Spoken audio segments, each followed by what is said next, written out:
know yung ship nila, kilala nila bawat isa. There are people who, they know exactly what for example, your pet, you know even the character of your pet. Whether it's a hard-headed pet or a mabait na pet, di ba? So, you know them by name or you know them very well.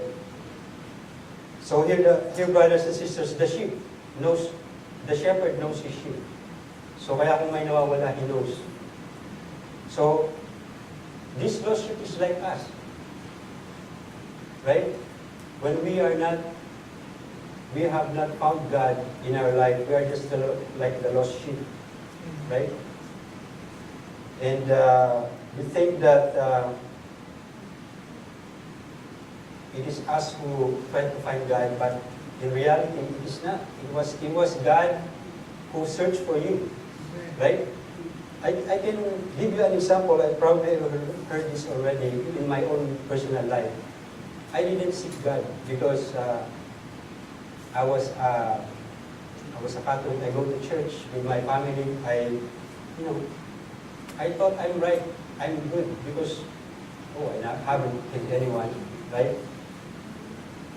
For myself, it's my standard. I'm okay, right? But there's one time while I was alone, I was in college, right? And then I was just nothing to do, just looking in the shelf, and suddenly I stumbled into one literature, a Christian literature, and then started reading it. And then I became curious about my faith. And then I started to read the Bible, right? And there's a lot of things that was told to me that when I read the Bible, it's not here, it doesn't say here. So I think I wasn't looking for God, but at that instant, God was looking for me. Is there something in your life where you think back and you think now that actually because of that situation and by that circumstance you became a Christian or you started reading the Bible? Is there somebody, a pastor or a minister or an evangelist who came to you? Or just somebody in the mall or somebody who just come to you and talk to you about Jesus or about God? Probably it was God who was looking for you. So here, brothers and sisters, in this example, God is looking for each and every one of us, just like a lost sheep, because He wants His sheep. He wants them to be found. And you know, when someone is found, when that lost sheep is found, you know, the sheep doesn't say, "Oh, I got my sheep. I can go back now to my place." No, he puts the sheep in his shoulders and so happy, and then calls his friends and celebrate with them. So here, brothers and sisters, you will see this is what happens in heaven when just one lost sheep is found. So, who am I? I'm only one person, but you know, in God's eyes, you are special, right? Right. Because He will do all those things, search you, look for you, find you anywhere you are, wherever you are hiding, because He wants to get you back, right? Just like you remember Adam and Eve when they did something wrong and they ran away, and God was looking for them, and they're out there in the bush, they're hiding, right? Because God is probably worried, where are they? What's going on, right? So in the same way, brothers and sisters, each and every one of us hears, and He will find a way, He will find a circumstance in your life where He will be able to meet you somewhere, right? I didn't look for God, but God found me. And now I'm here, right? Just like I told you before, I never want to preach. I just want to be just like there, right there in the corner. That's where Sister Levi is sitting. I just want to hear the preacher. Because I thought to myself, that's your job, to teach me, right? But God can use us in so many different ways, and all of us, because God said that every one of us has a gift. Whatever you are, a gift of preaching, a gift of knowing people, a gift of inviting people.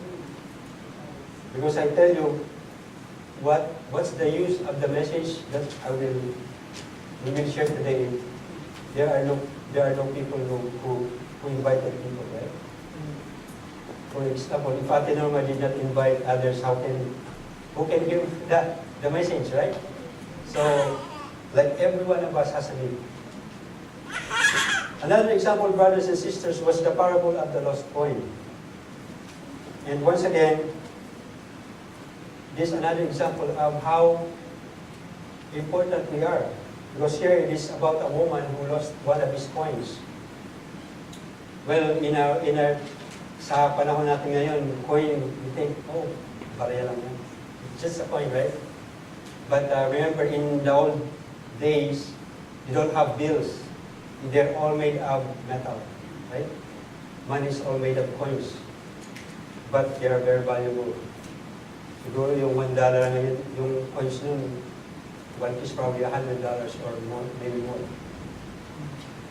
So here, once again, it is showing us how God is looking for us when we are lost. This woman was looking for the coin all over the place, sweeping the floor, looking under the chairs. Di ba ganun tayo pag may nawawala sa atin? If you lost your ring or something valuable, you look for it, right? So what's the message here? That means that we are valuable to God, right? Because in this example, once again, brothers and sisters, He doesn't care if he tired herself to find that coin. It doesn't matter. He will look for it, for it is valuable. If that coin is not valuable, you don't care. It's okay. It's okay if it's lost. But to the woman, it's very valuable that he can do all those things, sweep the floor the whole day, just to find the coin.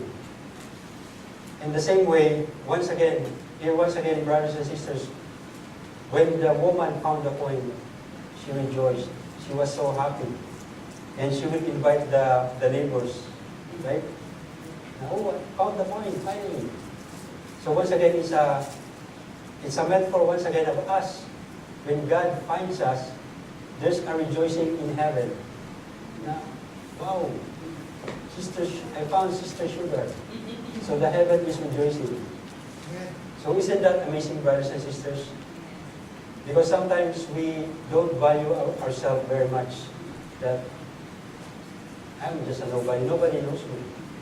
Who cares, right? My parents don't even care about me. But we know that God cares for us. Our parents are just instruments of God for us to be born in this world. But even if our parents don't care for us, God cares for us, right? Because we know that there are, in the news where parents abuse their children, some of them, they did something to the children, they died. So the last one is the parable of the lost son in chapter 11. See here, there's a dad with two sons. And, he's still alive. The dad is still alive. And this man said to his dad, "Dad, I'm 18 years old. So I'm old enough. I want to be by myself now. I want to have my own life. I want to live my life. I don't want to be under these, so many rules here in the house. I want to go out. I want to explore the world. I want to go to Toronto. I want to go to San Francisco and enjoy myself and have fun." And so, it is by law that you have to give me a third of your wealth to me because I'm your son. And so the father was hesitant. He said, "Don't do it because out there it's dangerous. It could ruin your life. You can get to a lot of different influence, and in the end, it will not be good for you." But the son seems to be, I don't know, I can do all I want now. I'm free from the rules in this house. So whatever the son would not listen. So he went. He went to a far, far away place. And then he went to the city. And if you have money, you have a nice car, you meet a lot of people and you have lots of friends. And a lot of people became his friends. And they all have fun, go to the bar, have with the beautiful women, drive a Ferrari or something, right? So this son is living the dream, enjoying the life. Wow, must be so nice, right? That is our mindset, even us, that once you're free, you will enjoy your life more, right? Lahat ng bawal, masarap. That's the thinking, right? That's just like in the Old Testament when God told Adam that you don't have to eat this food because something will happen to you. But man is curious, lagi tayong, siguro kaya ba yun kasi masarap dito.